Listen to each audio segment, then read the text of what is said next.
So welcome everybody. We'll go ahead and get started. I'll admit folks as they come in, but I wanted to introduce myself. My name is Blake Kimsey, and I am the Executive Director of Writing Workshops Dallas. And together with David Samuel Levinson and Alexandra Vandekamp down at Gemini Inc., Alexandra's the Executive Director, we are just so thrilled each month to get together and bring to you the Big Texas Read. And we're really excited about our guests tonight. And before we start every Big Texas Read, we like to thank our sponsors. Humanities Texas, for starters. They have given us a very generous grant for the work that we do here at the Big Texas Read. We love to thank the University of Texas at San Antonio Library System. Each month, they always help us spread the word about our featured reader, author, and we really appreciate them doing that. We love Lone Star Literary. Even if you're dialing in from outside of the state of Texas, Lone Star Literary always does a great job also of supporting the mission here at the Big Texas Read, and they spread the word far and wide. And our independent bookstores, the Twig Bookshop in San Antonio has been with us from the start, as has Interrobang Books up here in Dallas. And so we know how important our independent bookstores are, and we're thankful that we get to call those two our sponsor bookstores for the Big Texas Read.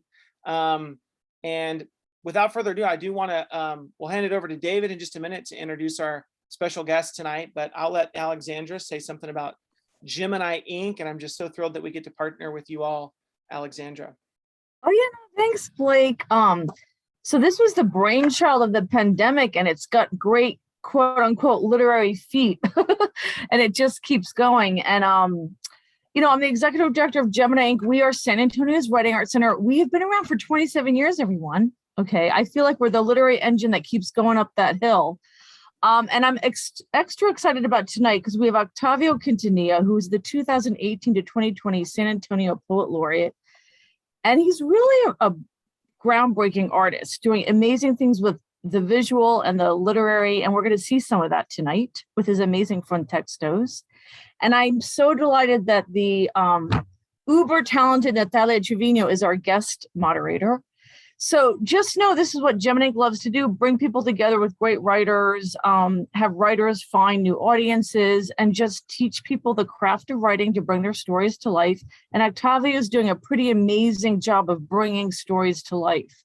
So with no further ado, I'm going to hand it over to David, who will introduce our two featured literary individuals tonight. Thank you, Alexandra. Okay, so I will start with our gorgeous moderator, who was born in Mexico. Natalia Trevino is the author of Virgin X, Finishing Line Press, and Lavando La Dirty Laundry, Mongrel Empire Press, which has been translated into Albanian and Macedonian and published in Macedonian 2021. Her work has won several awards, including the Alfredo Cisneros de Moral Award, the Dorothy Sargent Rosenberg Poetry Prize, the Literary Award from the Artists Foundation of San Antonio, the Menada Literary Award from Macedonia, and several others. Natalia is a graduate of the University of Texas at San Antonio and the University of Nebraska at Omaha. Can I ask you something quickly, Natalia? Yeah, sure. Do you know Timothy Shaffert? No, I don't. Oh, okay. He was from Nebraska. Anyway, sorry. Oh, okay. She works as a professor of English and as an affiliate Mexican-American Studies faculty member at Northwest Vista College. Her publications appear in Open Plaza, Plume, the Southern Poetry Anthology, Border Senses, Borderland's Texas Poetry Review, Sugar House Review, the Taos Journal of Poetry and Art, and several others. Her work also appears in several anthologies, including Mirrors Beneath the Earth, Curbstone Press, Contra, Texas Poets Speak Out, Flower Song Press, Puro Chicanx, Writers of the 21st Century, Cutthroat Press, and most recently in Chamisa,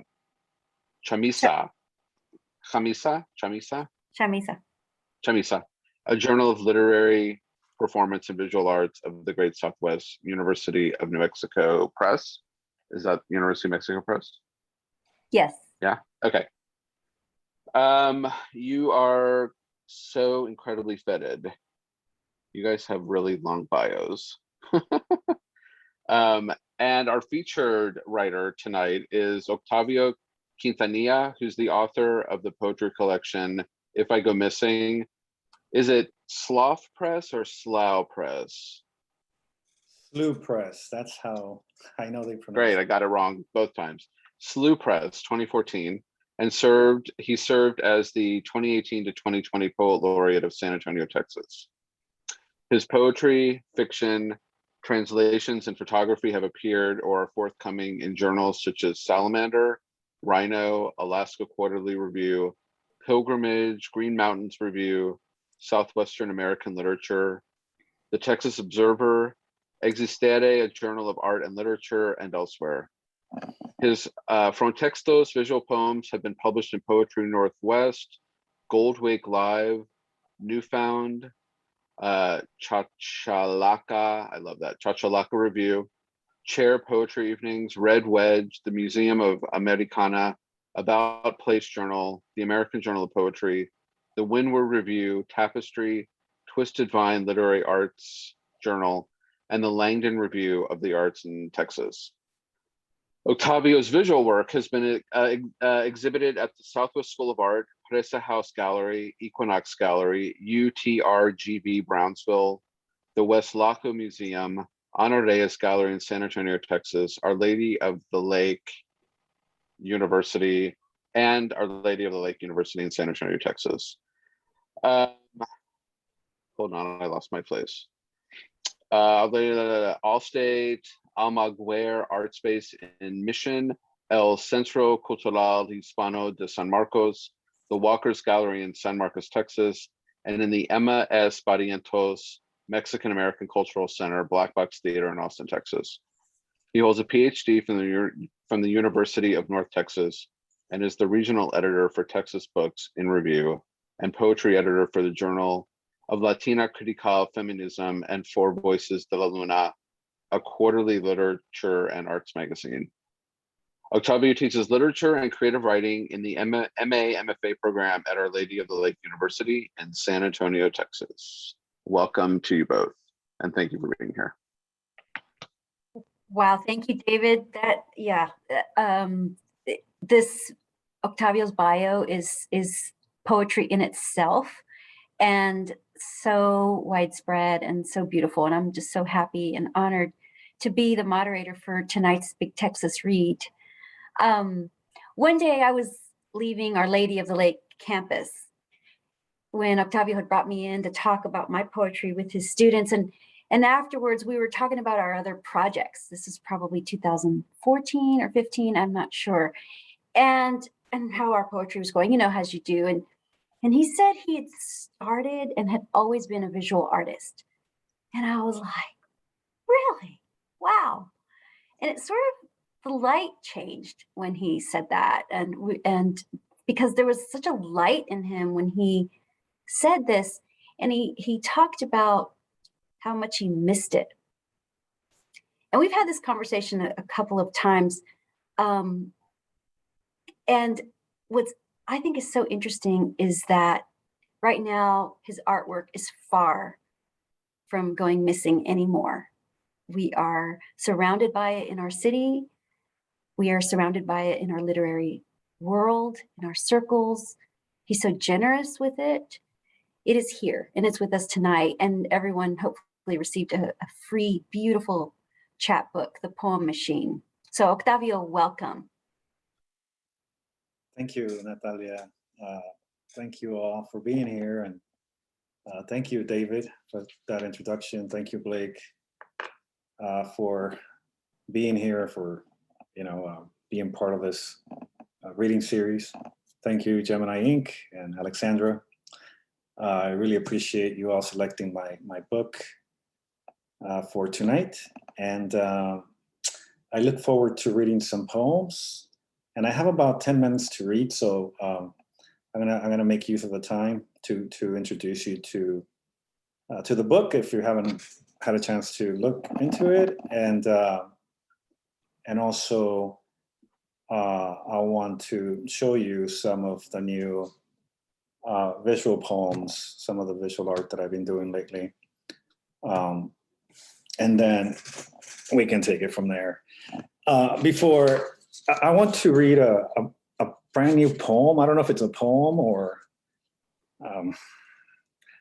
a poem in prose. I was listening to W.S. Merwin today, and he made the difference between a prose poem and a poem in prose, and I thought it was really interesting. So I'm going to call it a poem in prose. Or no, I'm going to call it a prose poem. You can find the interview on YouTube. So I want to read this poem because it kind of gives you context of some of the things that I've been thinking about in terms of my poetry and where I'm going and where I've been. And then I'll read a poem from If I Go Missing, and I'm probably just going to have time to read one, and then I'll go to my visual work, so you all have an idea of what I'm doing. So this is practically, brand new. And it's called Drawing the Line. I think in images, metaphors, similes. And maybe this way of thinking has to do with my interest in lines. The poetic line, the doodled line, the continuous line shaping the M in the palm of my hand. In Mexico, when men would meet in a field, I would often see one of them, often my father, pick up a stick and draw lines on the ground. What did he draw? Who knows? I was 7 or 8 years old. Memory's line doesn't reach that far. But I like to think that maybe his doodling on the ground with a stick as he talked to his friends was a way to emphasize what he was saying. Or maybe it was his way of communicating with the earth in the way I try to communicate with the world when I pick up a pen and start making lines on paper. I must confess that it has been a while since I have reread Steinbeck's The Grapes of Wrath.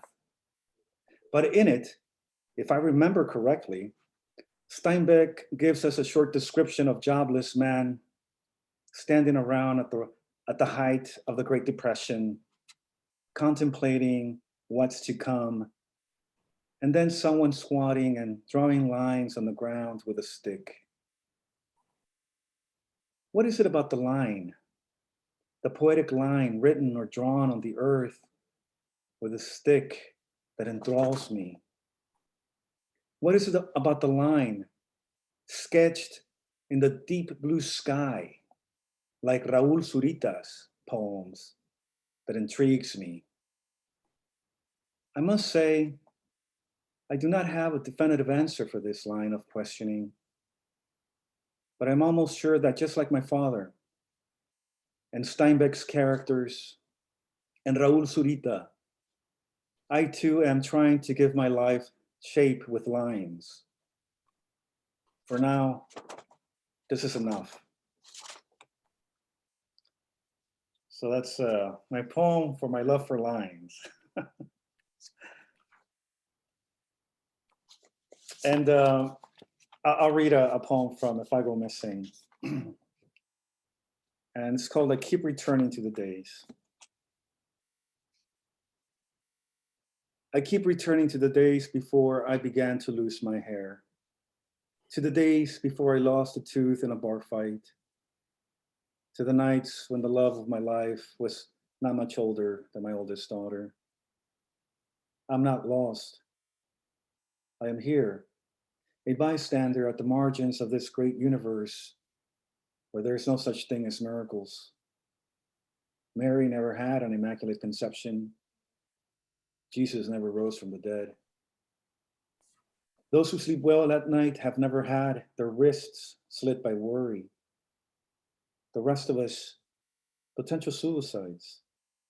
Let's face it. It's hard to keep a straight face once our disappointment puts on a gray coat, a black hat, and drives around the city looking for God, wanting to know the truth. Documents get burned every day. Things that evoke memory also get lost.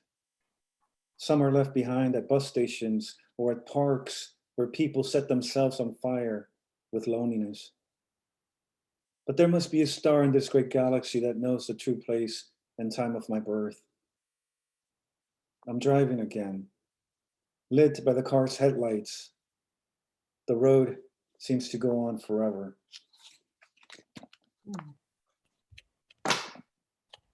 Thank you. Thank you. So now I'm going to show you some frontextos. Some of you here are familiar with them. Some of you might not be. And I have about 25 images, and I'm gonna go pretty fast, and I'll stop on some just to maybe translate the text because I find that interesting. And as I do that, I'll talk about the project and what I've been doing with it. So here we go.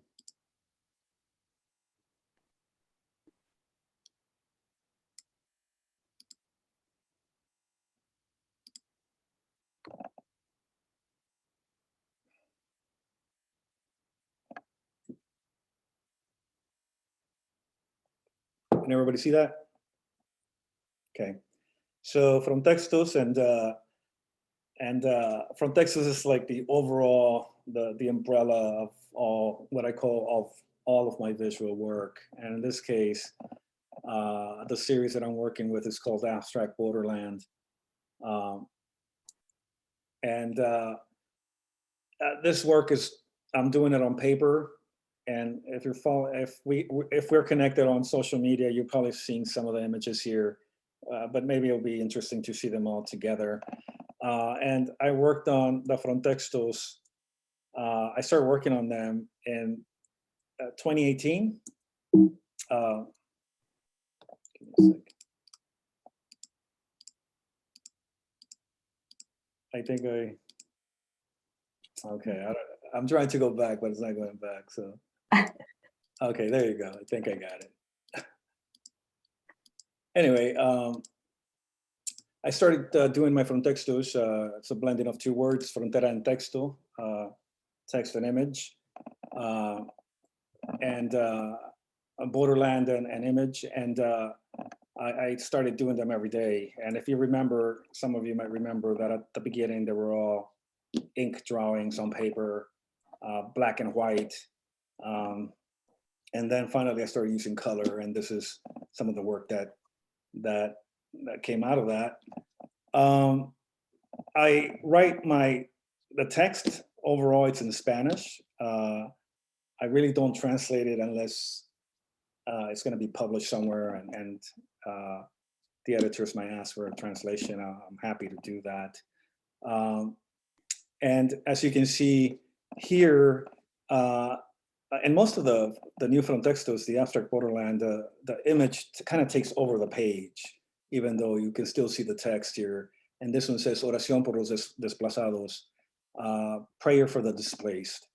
And I guess, you know, the idea is to have the text and then have the image and try to, the viewer, to read into it, you know, to create a dialogue with what's being said and what's being suggested by the image itself.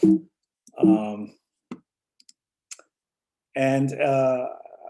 realizing that this new series is very colorful and kind of happy, which is okay. Let's see here. Here you have another one.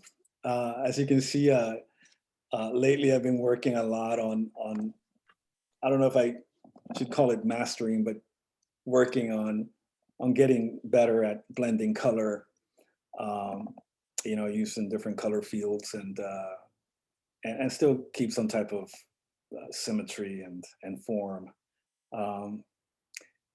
And this one says, El ayer es siempre hoy, yesterday is always today. And I have no idea what that means, but it sounds really cool, poetic. Here's another one. And then, you know, even though the series is titled Abstract Borderland, I started doing some figurative drawing to, you know, to accompany the color. But a lot of times in this series, I'm guided by color, and I'm guided by the act of discovery. You know, there's a lot of layering, as you can see, and I keep layering paint until what I see is attractive to my eye. Here you go with the lines. A lot of them have a bunch of lines, and you know, I draw them freehand, so there's not a lot. I mean, they're not straight or anything like that. I'm not using anything to help me to mediate the line. And landscapes. I've noticed that throughout the series, you're going to see variations on similar themes and motifs. You know, landscapes, faces. I've noticed that there's a bunch of birds too, and hearts.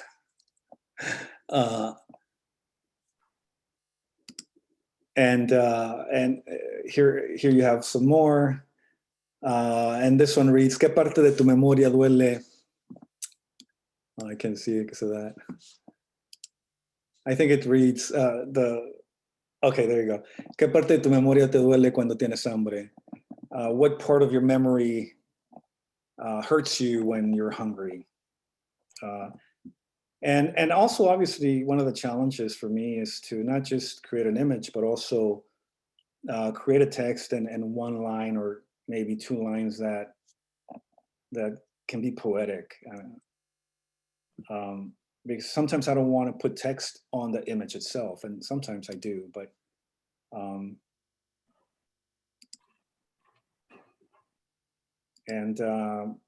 here's another landscape that I think it's more figurative. And in this case, I added text in the image itself.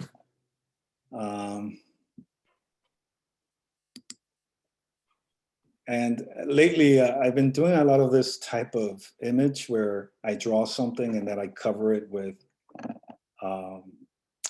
lines.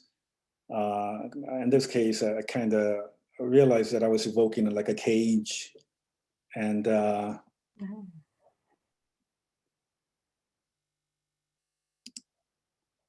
and then I'm also interested like in asemic writing. And some of this work, I do it when I'm sitting down on the sofa, and I always have to have paper or something to write on, something to write with, and sometimes things like this come out of those exercises. Wow. Here you have more, and I think that on this one, for example, I remember just drawing the face, and then I started doing lines, and then I started creating some type of pattern. So it's like a lot of times I don't go with you know, an intentionality to draw or paint something specific. Sometimes it's just, like I said, having the paper in front of me, having something to write with, and then doing lines. I think I started this one with lines, and then I started adding layers. And then down here, I sketched like a Virgen image. I know Natalia loves Vírgenes, images of Vírgenes. And more than anything, what I've been really interested lately in this new work is just how colors, you know, how I bring colors to create a dialogue with each other. You know, that's a poem in itself. You know, and Natalia and I were talking earlier about how something that can be very intentional. You know, the challenge is to make it look chaotic and unfinished and undone, but we know it's done. You know, there's really nothing else I can add. And here are some more. These are some of the most recent ones. And tonight, later on tonight after this, actually, I'm going to post the tonight's frontexto. Every night I post them on social media, Facebook or on Instagram. And I think I'm going to be on, it's going to be number 90, I want to say 95 of the Frontexto, the abstract series, abstract Borderland series. So it's already going to be, I'm close to 100, and which means it's 100 days of doing this and exploring and using a very similar color palette, but still doing things in such a way that I still try to differentiate the textures. It's another one. And I was telling Natalia that when I was doing this Frontexto, I remember closing my eyes and I don't know if you can see the cursor, but I was doing the little lines, with my eyes closed because I wanted something a little bit unplanned and spontaneous. And it's kind of risky because, you can mess up the whole thing, but but it's all good. Anyway, that's my presentation on the Frontextos and a little bit of background on what I'm doing. And thank you for listening. Yeah. Oh, thank you so much for showing those. I mean, we could just linger on them all day for days and days. And when you said they're nearing 100, that's from this series, because I know you're reaching way more than 100. Oh yeah. Hundreds, because this has been daily since 2017. This process. And so, the first time, oh, go ahead. And I was just going to say, January the 1st is going to be 4 years. January Incredible. the 1st, I start my 5th year of posting one Frontexto a day. So I don't know, 365 times 4. How many is that? Who knows? I don't even know where they are, but hopefully I'll find they're permanently in the interwebs. They're out there. They're floating around. And the first time I saw the very first one, I thought, that's right. He is a visual artist. This is where it's coming from. Now he is exploring that bravely to share what spontaneously is coming out of the artist, which is it's so brave to do that, for an artist to let things appear published, but maybe they're in process. Right. I cannot know what is at the heart of your Frontextos, Octavio, but I know what I sense or feel, and they seem to point to maybe fragments of a larger story, a journey. I think a journey of many, many corners of the consciousness, a dream world, a memory world, and even the world of the living and the non-living, the brave and the honest conscience. There's so much, like you said, dialogue, which is, and to do it honestly, I think that's what is struggling to survive in the truly awake artist. Is how do I handle my conscience in this world that's always tearing it apart? Right. I also see documentation as a major theme in your work, the act of documenting, correcting, changing the document, which is at the core of who we are as writers and people. And you and me both, especially Octavio, both transplanted here from Mexico as children. So this is something I notice in a lot of work of Latinx authors, the feeling of needing to say, to tell, to document, because how much of our identity and is the question, is linked to our documents, since children, documentation. Right. Yeah. No. Yes. I think this project of Frontextos is becoming my way to document my stay in this world, my everydayness, I'm sure you agree that not everything that I do is great, but I'm doing it, and it goes back to what you said, this idea of committing myself, not necessarily to the end product, but to the process. In the last 4 years, I've learned so much about drawing, about painting, about writing, about commitment, and you know, and it's not just writing and drawing and painting; it's reading. It's an education. I'm basically, you know, I should get an MFA already in art because Your own MFA. yeah, it's 3 years, you know, of Yeah. of constant study, Yeah. practice, construction and deconstruction of what I do, and I think I think it has to do with exactly what you said, which is documenting and fighting in a way oblivion and forgetfulness, and and to tell a story that otherwise nobody will tell about one individual, me, right? That at the same time uh, implicates Yeah. community. It So implicates many. family. It implicates those who came before me and those who come after me. It's not just me at the end of the day. Yes, I'm the soul that sits down at night at 3, 4 a.m. in the morning, reading or drawing or painting or mixing paint or whatever. But it's not just me. It's everything that I remember. And I think one of the big themes in my work, in my lyric poetry and also in the visual work, poems is memory, right? Mhm.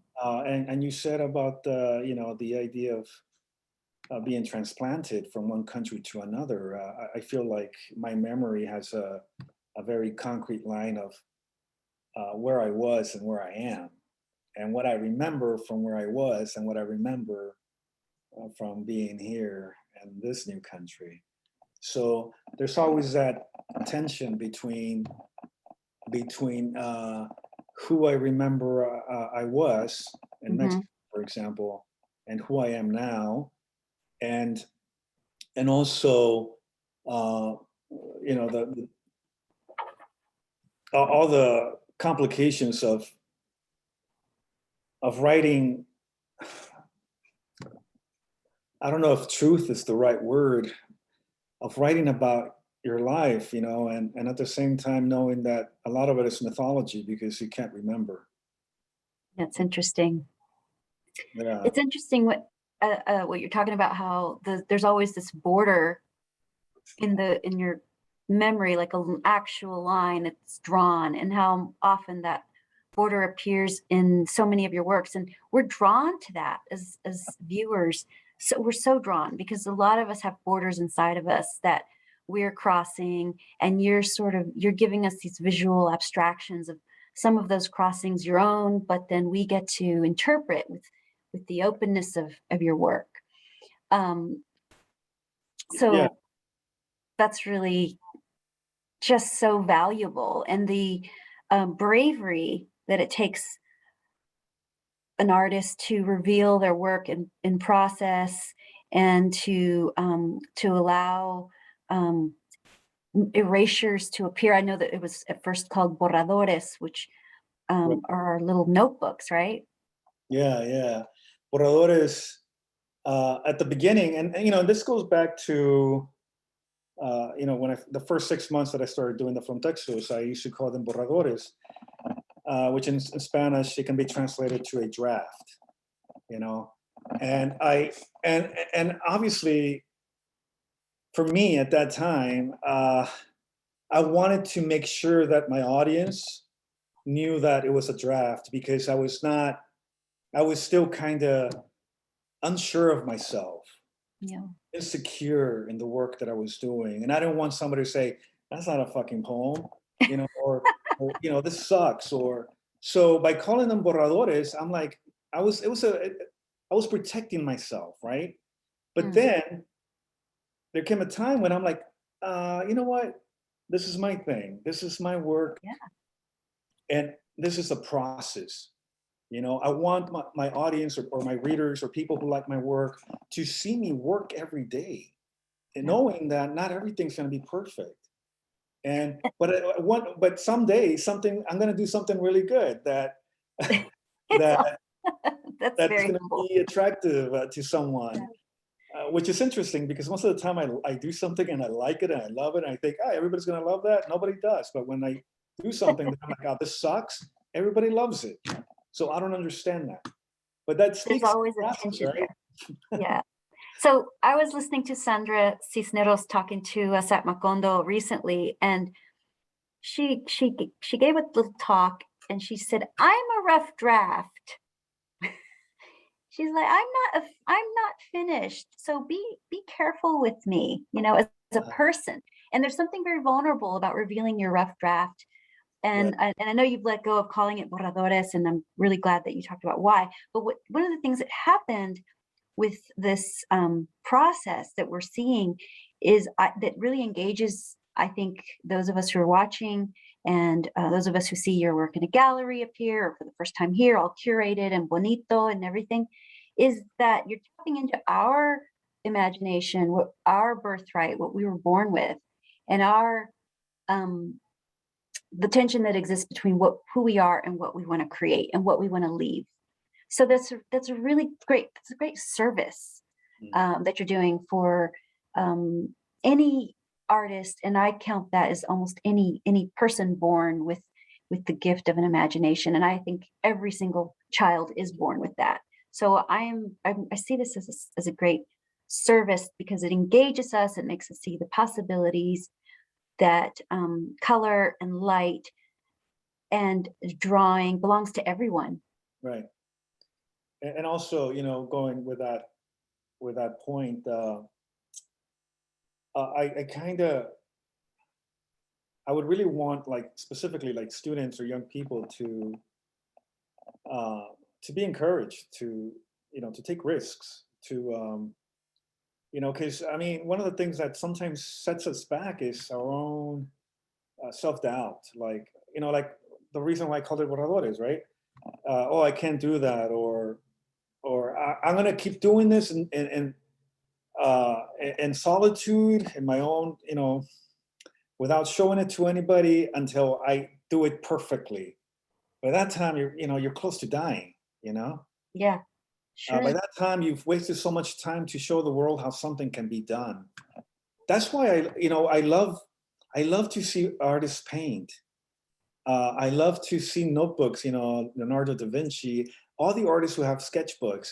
I love that because I'm like, yeah, this is human right here. Yeah, The it's human so hand. alive. Yeah, this And is that's what I see in like where you said you closed your eyes, you know, it's just so alive when you go there, and that's incredible. yeah. I want to we're going to open it up for questions at 8:00.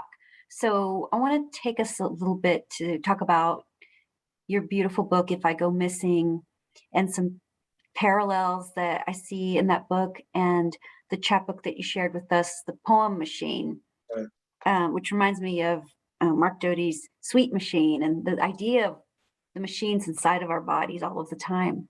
So as I read If I Go Missing or reread it, I was aware that a story was unfolding. It was a seductive narrative meditating on loss and death and displacement and the beauty of the body that may have gone missing, and that needs to be told. It's the body needs to be told, is what I keep seeing in that book. The body needs to be unfolded like the pages, and the body needs to be reclaimed. And I feel like I'm talking about your visual art too, but I'm talking about that book. And it's interesting that the themes are really similar. But can you talk a little bit about how you put this book together under this incredible conditional sentence fragment? So, I put it on the board today with my students as a fragment, and then let us talk about how there's so many possibilities after the words, if I go missing. But can you talk a little bit about how that book came together for you when you were? Yeah. A lot of those poems I wrote during my stay at UNT, working on my PhD for my dissertation. And but when I graduated, I had a manuscript, but I know I didn't have a book. So I spent the next 3 years working on it. And then I found myself writing a lot of new poems. So I got to a point where I had to stop, because sometimes, you know, like I was working on the manuscript, and I would take what I thought were older poems, and I would put new ones. So the character of the manuscript was changing, of the narrative, you know? Yeah, it does change. That's right. Yeah, and that's great, but Actually really mysterious and interesting. Yeah. yeah, but I still felt that I had a story to tell here. Like the new poems were telling a different story. They were seeing the world with a different eyes, right? So I stopped doing that, and I just revised the poems that I had. And then I started working with the structure. You know, just to build I guess not necessarily a linear narrative, but just, you know, to have coherence, you know, to have a structure. And then at the end, what I did, once I had all the parts together, I moved, like, you know, I divided it into 3 parts. Mhm. I got like half of one part and put it at the end. Then I got half of the final part and put it at the front.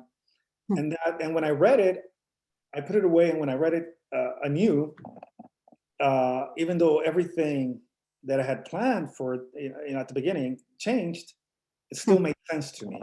Like everything was still kind of fitting together. The motifs and themes were still echoing each other. You know, they were creating dialogues.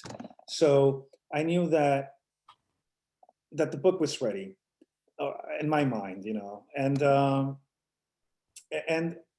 last poem, one of the new poems in the book is "If I Go Missing."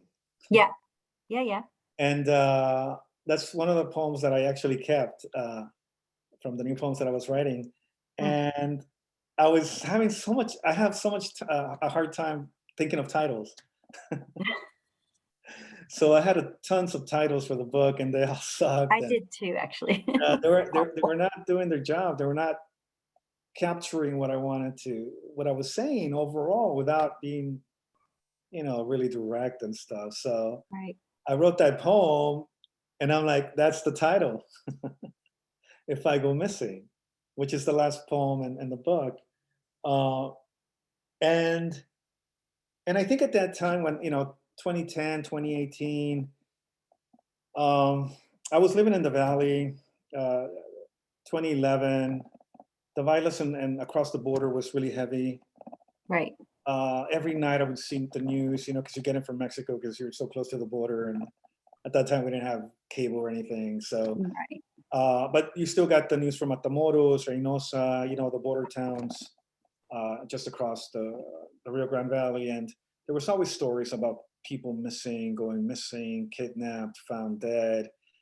And even though the book is not necessarily focused on that, there are poems that speak about that violence, right?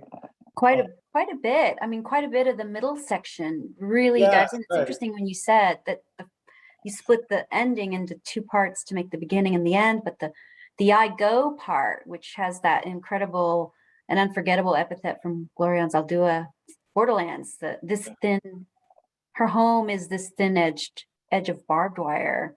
That section is really taking us to a very specific time and place. Right. Yes.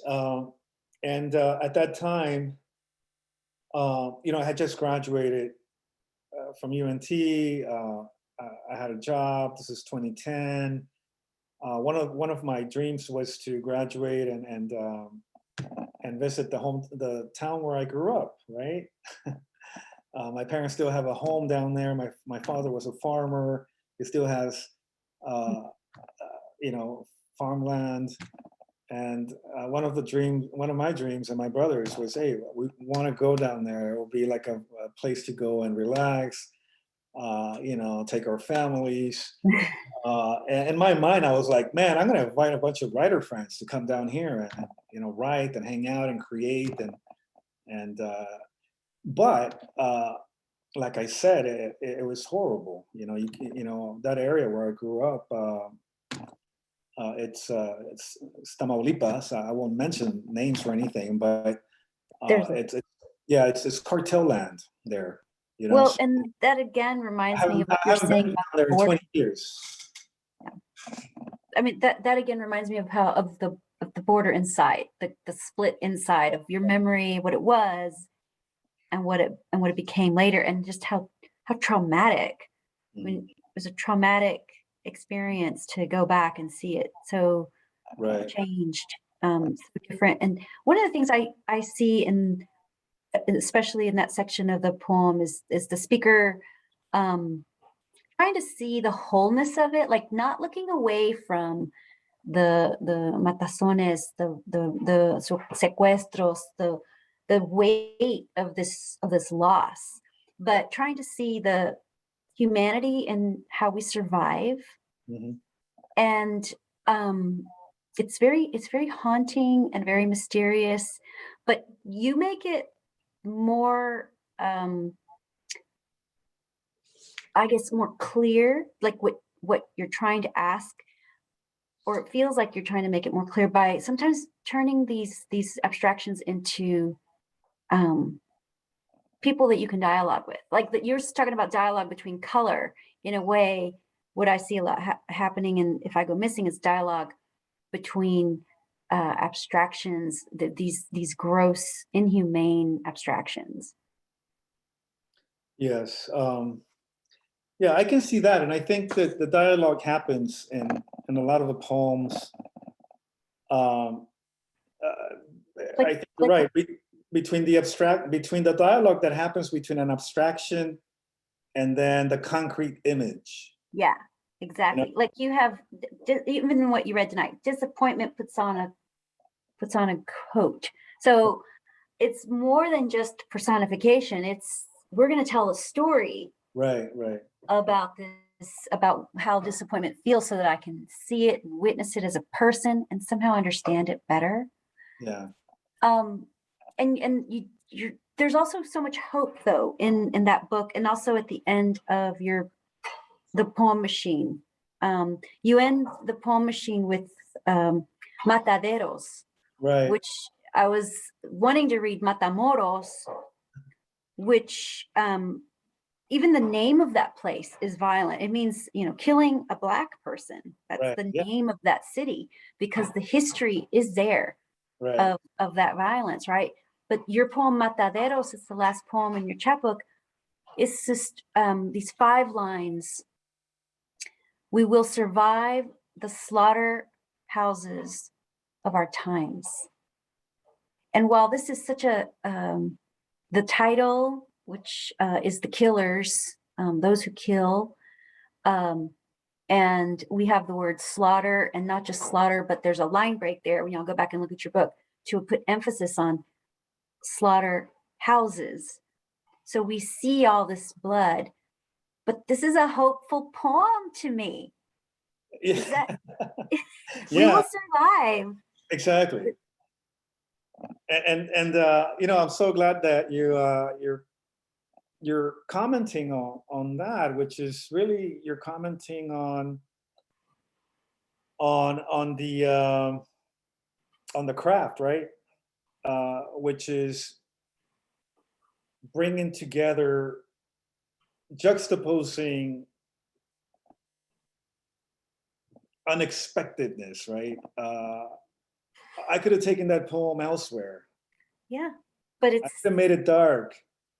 And if I go missing, you do mention some of the poems are dark and there's violence, but also there's I try to negotiate that darkness with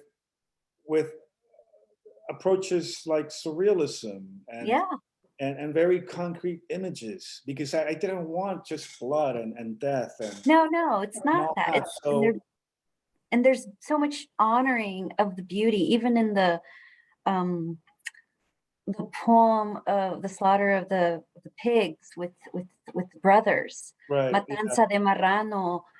That is a beautiful description of the split of the body that you describe, and yet we're there's so much loss there too, loss of this tradition that you're experiencing or that you're documenting.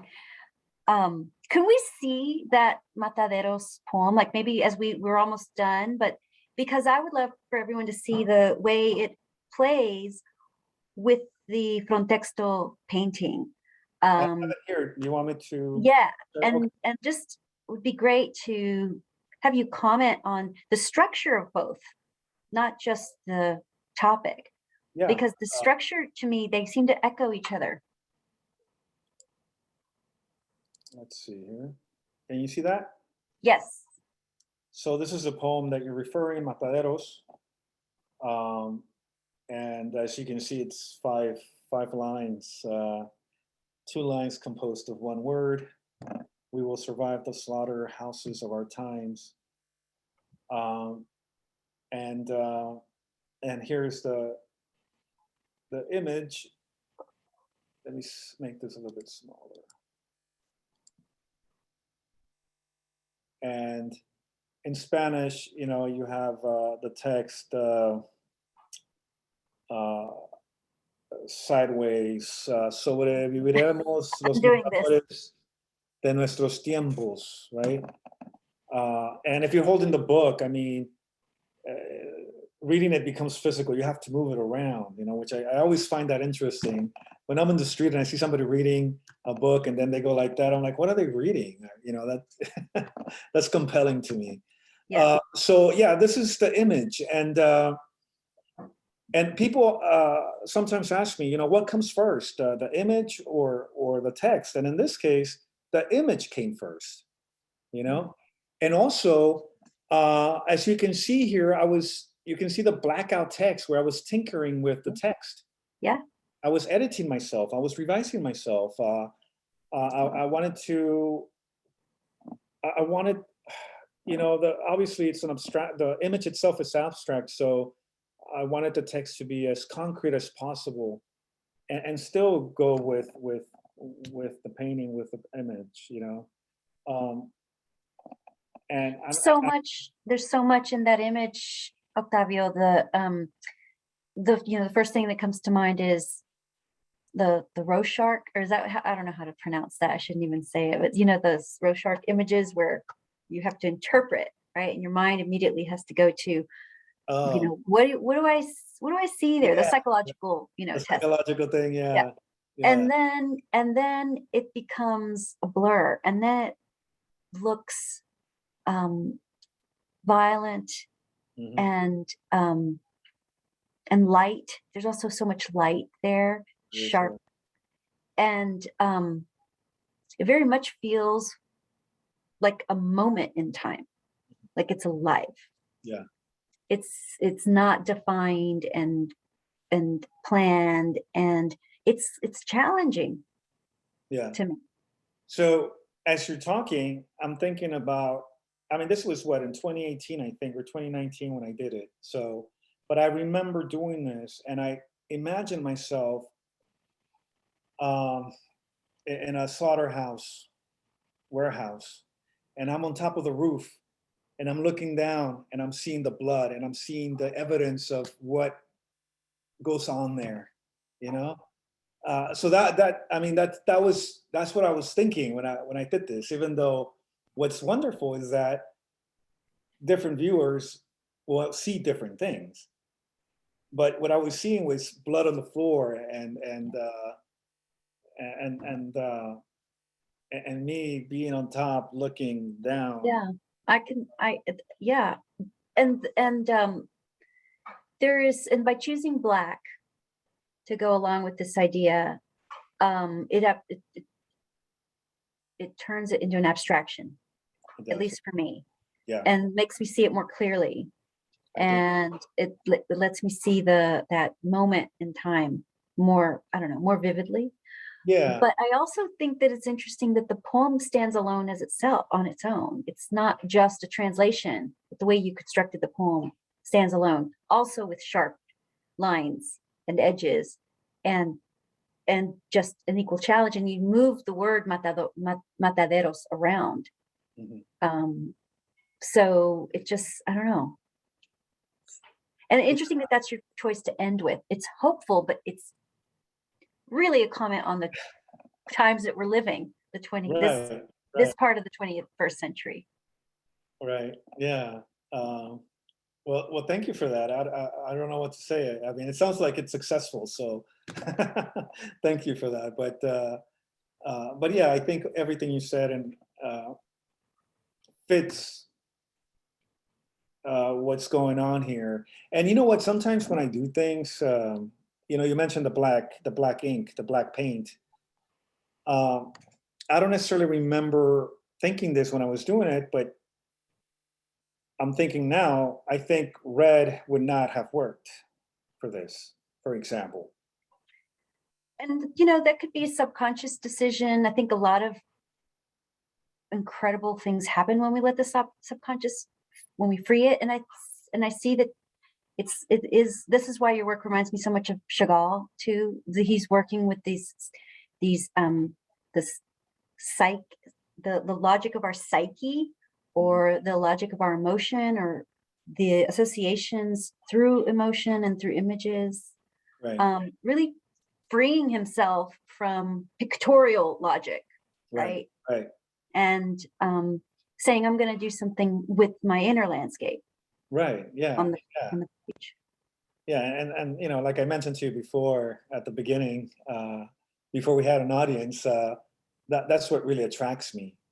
You know, that type of abstraction, that exploration of internal landscape. And another thing that I want you to notice is I talked about the layering, and you can see here the remnants of something that was already there. Yeah. That I probably painted or drew and I didn't like it, so I did something else on top of it, you know? And that's something that took me a while to get comfortable with, to destroy something that I did, you know, but something that was not satisfying me in any way. So instead of keeping it, I decide to paint over it, to Yeah. you know, to do something different, you know. And in a way that brings it more to life, which is really what we're trying to do in the arts. I think it's just bring it to life. How can we bring it to life? Well, add dialogue. Well, add this. Well, we add, you know, a moment of revision. Yeah. It doesn't escape me, and I don't want it to escape our conversation. I know we're almost ready to open it up for questions, but that today is el 15 de septiembre, the 15th of September, which is Mexican Independence Day. And it's celebrated tomorrow, but it really did happen today, when the priest, Father, now his name is Dolores. Yes. El grito de Dolores, yeah. El grito de Dolores, exactly. So Father Miguel Hidalgo y Castillo he was fighting against the caste system that was in Mexico. That was the Dolores was the caste system specifically that Spain imposed on New Spain. And if we don't know what the casta system was in Mexico at this time, it was a social grouping system that gave and took rights to people according to their ranking in the caste. In other words, if they were born in Spain, they were at the very top. They were the peninsulares, the actual Europeans. And if they were born of the Europeans, they were the next level down. And the further everyone went down, further away from the white skin, the less privilege they had. And the system, there's paintings of this, there's drawings of this, very clear with lines showing. Right. This is, but this is a day where we celebrate independence from that, or the cry against that. And so much of your work, Octavio, is about independence. And so I just want to congratulate you on Independence Day, on your independence. Thank you. And just, you know, because you're a model. Oh, thank you for that. So many.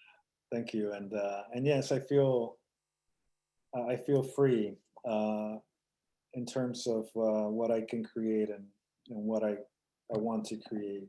You know, I really do. And like I said, you know, I think one of the themes here in this conversation is to take risks and to, you know, trust intuition, your creative intuition, and you're going to be learning as you go. You know, if you're really committed to it, you're going to you're going to put in the work. Yeah. And letting go of fear. Letting go of fear, I think that's big. That's Yeah. big. Thank you so much. That was so much fun. We can go on and on, but I think other people, the chat looks great. I want to go and read it and open it up for people I'll let Blake be in charge now, right? Like, time for me to stop. Thank you everyone for listening. Well, brilliant conversation. It looks like Cyrus has a question, and I've just Cyrus is unmuted, so feel free to. I actually didn't. I was just clapping, Oh, but I put you on the spot, with a little Cyrus. gold hand. But congratulations! What a dynamic interview, and I envy you. I keep telling myself I'm going to do some watercolors. During the pandemic, I started up with watercolors again. Oh, So cool. you've been an inspiration. You and Spencer Reese and Richie Hoffman. I look at Yeah. your visual work and sort of drool. So anyway, it's great to see you. Thank you. Congratulations on your being the laureate there. Thank you. Thank you for that. And I do love Spencer Reese's work. He's great. Yeah. I'm so inspired by what you do there. Thank you, Cyrus. You're welcome. De nada. Anybody else? You can also put it in the chat if you don't want me to unmute you if you have any questions. This was our first kind of multimedia experience where we had an artist, paired with their writing, and that was just so fun to see your work and just the way you kind of go for it. And also, I just have to say, so inspiring as an aspiring writer myself, just to let the fear go and to put it all out there. I mean, it really is. Your multidisciplinary practice is very inspiring. And I thought that the conversation the two of you had really brought that out. So thank you for that tonight. If there's no questions, I mean, this has been such a brilliant conversation and so much has been covered, so we'll kind of go once, go twice, but I would be remiss if I didn't thank you both for just an inspiring and in-depth conversation. So we do have one from Ariana. Is it okay if I unmute you, Ariana, or do you want me to? I'll just unmute you here, Ariana, and you can ask your question.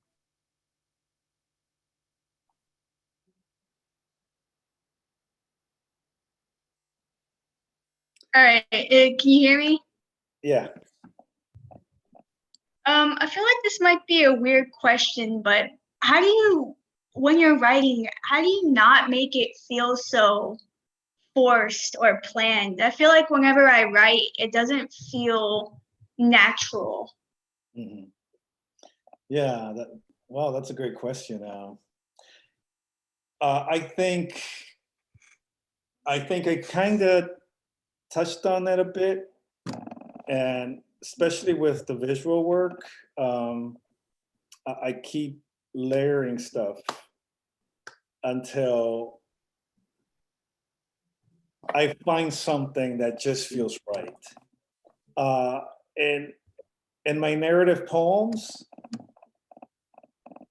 or lyric poems, I spend a lot of time with them, and I spend a lot of time with them, but I also spend a lot of time apart from them. So every time I come back to them, I want to feel like I didn't write it, and I know that once I feel that I didn't write that, then I know that more than likely it's going to sound natural to someone else, And Natalia and I were talking about how the challenge of making something hard look easy. Yeah.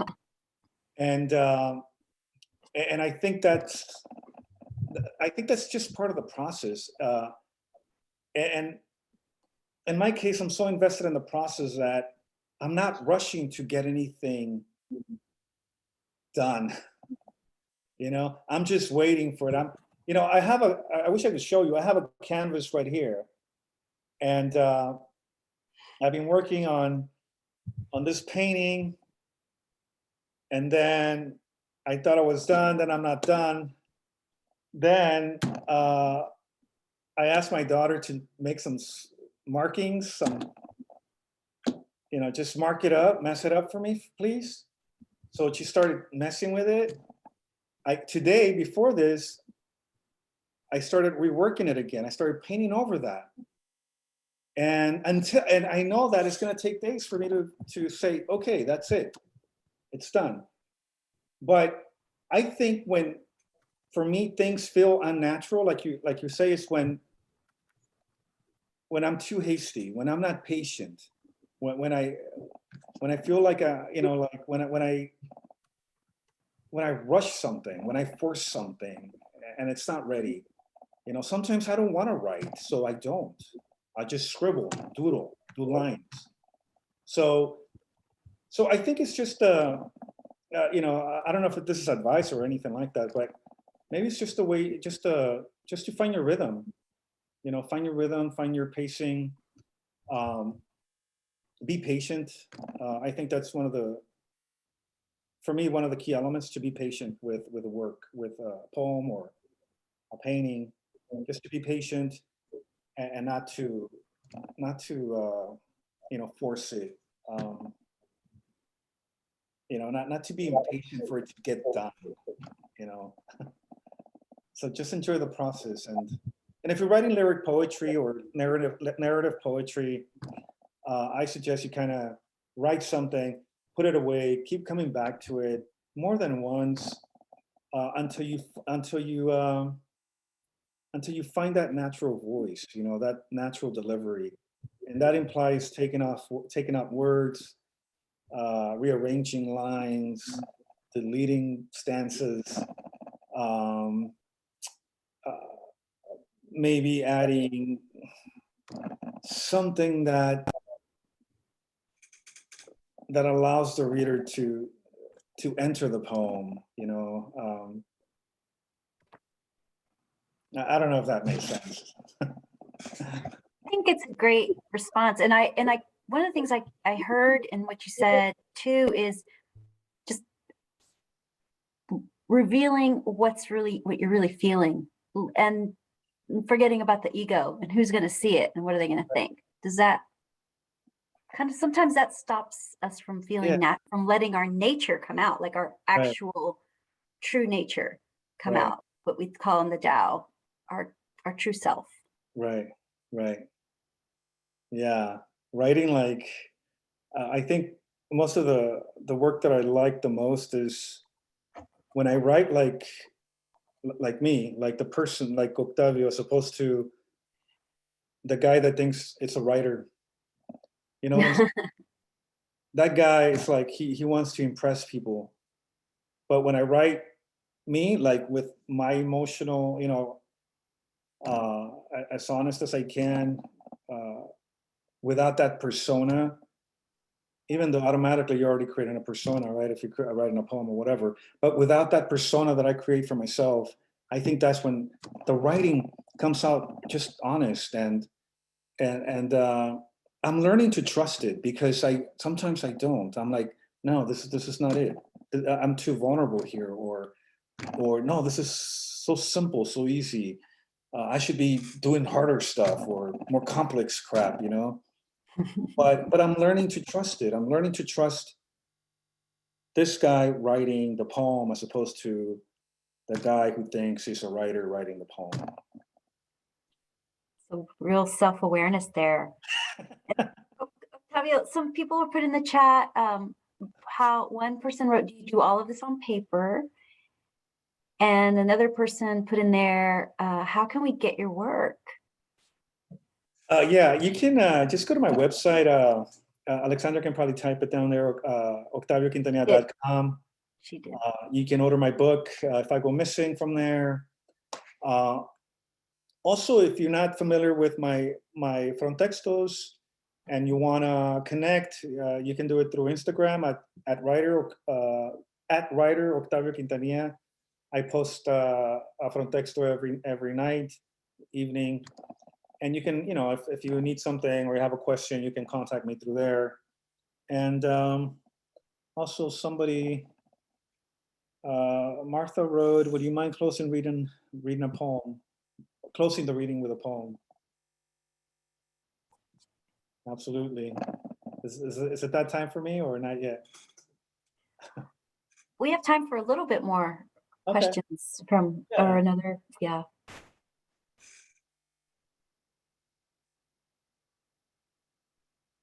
There's paper. What question about your paper question that was up there? Paper question? I didn't see that. I'm seeing And one here. also music. There was a question about do you inspire yourself with music, or how do you get into a creative mood? And then someone also said, are all of these on paper? And they might want to articulate more about what they're asking about. Right. Well, a lot of the abstract Borderland is on paper. Like right now I'm working on this one here.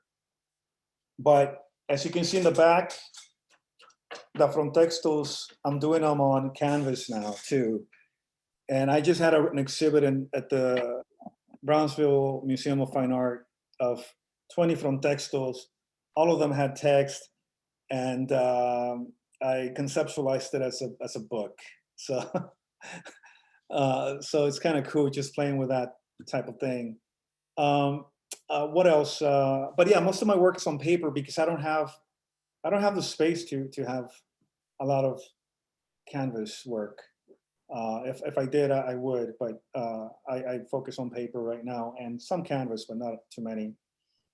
As far as music, you know what's interesting? I don't listen to music when I start something. Like when I'm starting a frontexto, for example, or a poem or a painting, I don't listen to music. I need quiet. Like it's really loud in here. I don't want to sound crazy or anything, but there's a lot of stuff going on in my head that I don't want another layer of sound, you know? When I listen to music and I love it, is after I have the first draft down, whether it's a lyric poem or a painting. Once I have something to work with, now I can listen to music and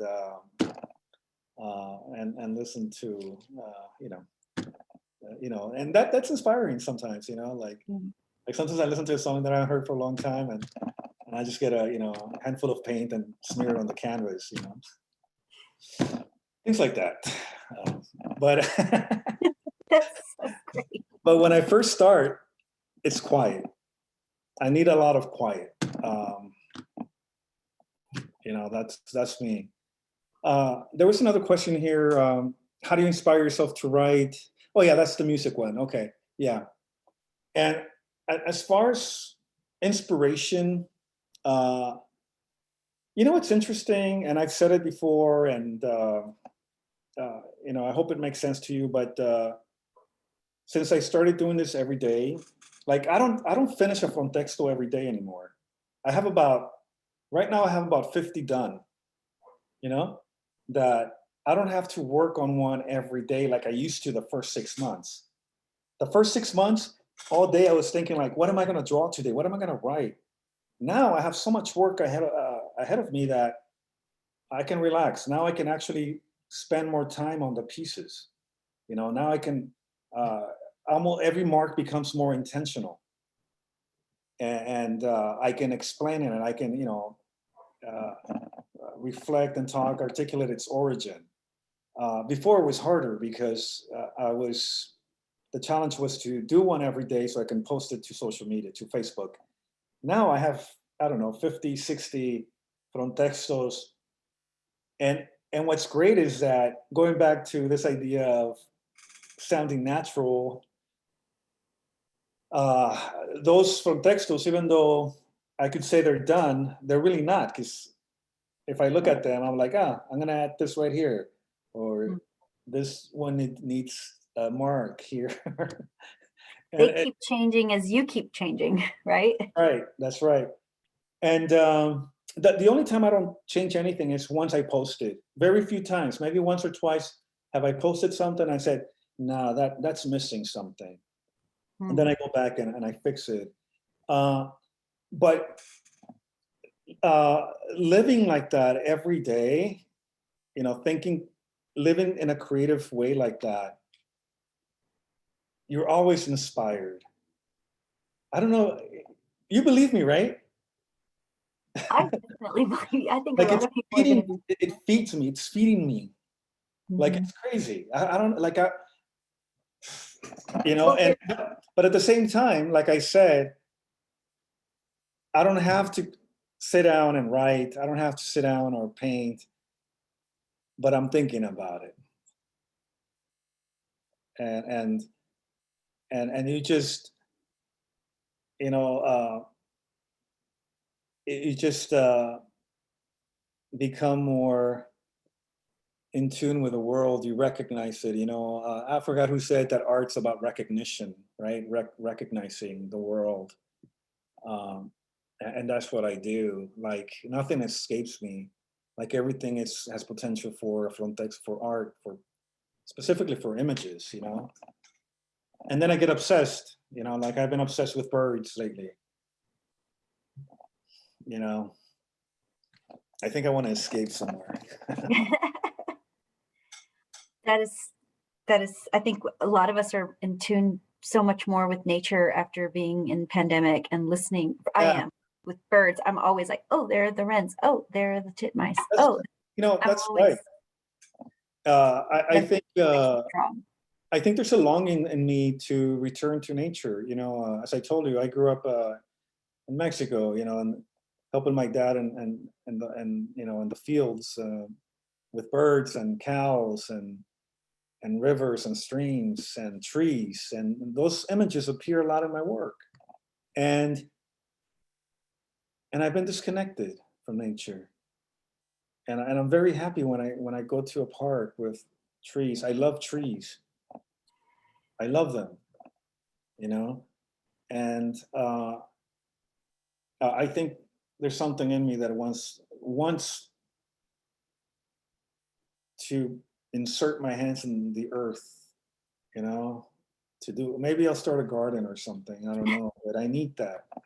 I need it, it's crazy. It's beautiful. It's crazy.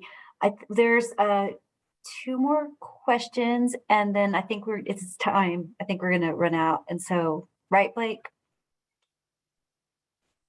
Yes. So we'll end here at 8:30. Okay. Yeah. There's I guess, is it Bobby wants to know if you've ever considered writing under a pseudonym. No. I don't think so. That's a good question. I don't think so. I feel like I used to hate my name as a kid. Now I kind of like it as a writer. I just don't know why I would do that. I mean, I never considered it, but it might happen. I don't know. Kind of like Fernando Pessoa, right? Like, he had all kinds of names and person. I mean, I love him. I love his writing, and maybe something like that, something playful like that would be cool. It could be another an alter ego or something, I'll call myself Natalia Treviño. Yeah, it's kind of also, right. It's also kind of an erasure. I'll call myself Cyrus Treviño. So it's an erasure. It's like a new invention or a new persona, right? Yeah. You have to recreate yourself. It's like you're writing your own character.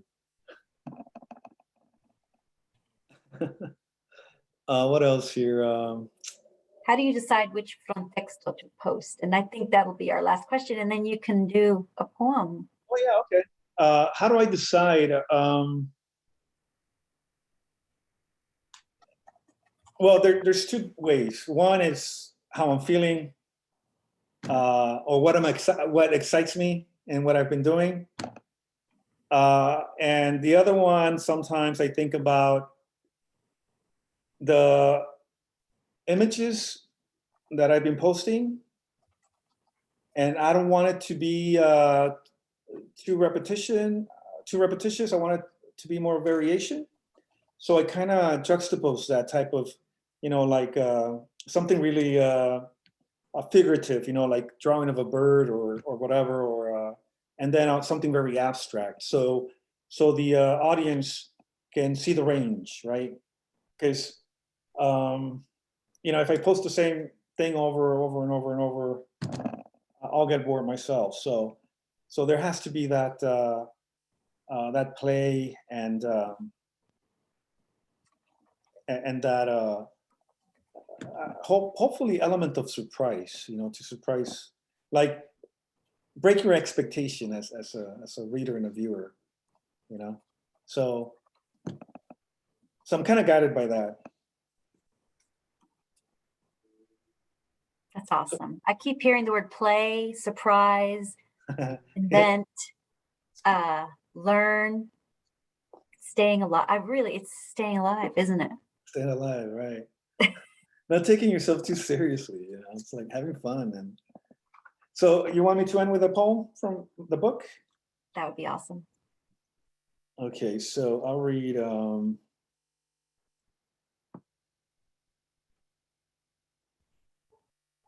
I'm going to read a poem that, how we have books, sometimes in readings, we only read like the same 5 poems all the time.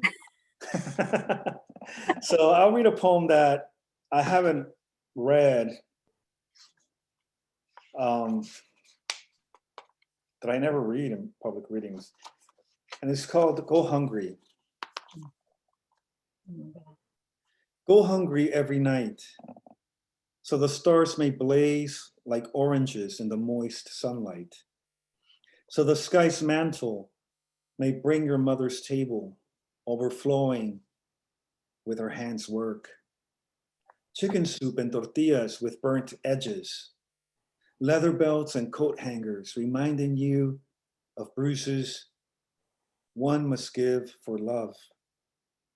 And that voice, eternal voice, that spills to the floor like brick dust, fine and unrelenting. Gracias, Octavio. Mil gracias. Gracias a ustedes. Thank you all for being here. All my colleagues and friends and everybody who supports Gemini Inc. and Workshop Dallas and everybody who supports this type of programming that it's necessary for our communities, I think. It truly is. Thank you both for being here tonight. This was so fun. And that was such a great poem to end on. I'm glad that you read that one for the first time here tonight. I love that, the brick dust. Well, thank you both. Thank you everybody for attending. Alexandra down at Gemini Inc. and David up in New York and everybody who dialed in. We really appreciate it. And we'll have a recording of this. We'll send it out to the folks who RSVP'd but didn't make it tonight. And we'll look forward to more of both of your work in the future. But thanks for such a great conversation tonight. Thank you, Blake. We're amazing. I loved this. I just wanted to blurt that out. Yeah, I want to you guys were write amazing. 20 poems now, Octavio. You make me want to write 1,000,000 poems. And thank you, Natalia. Beautiful questions. Yes, Natalia. Thank you for that. Thank you. Thank you all. This was so much fun. What a great way to spend a beautiful night. Well, good night, everybody. Thank you. Nice to see you. Thank y'all. See you, everybody. Take care, everybody. Bye. See you next month.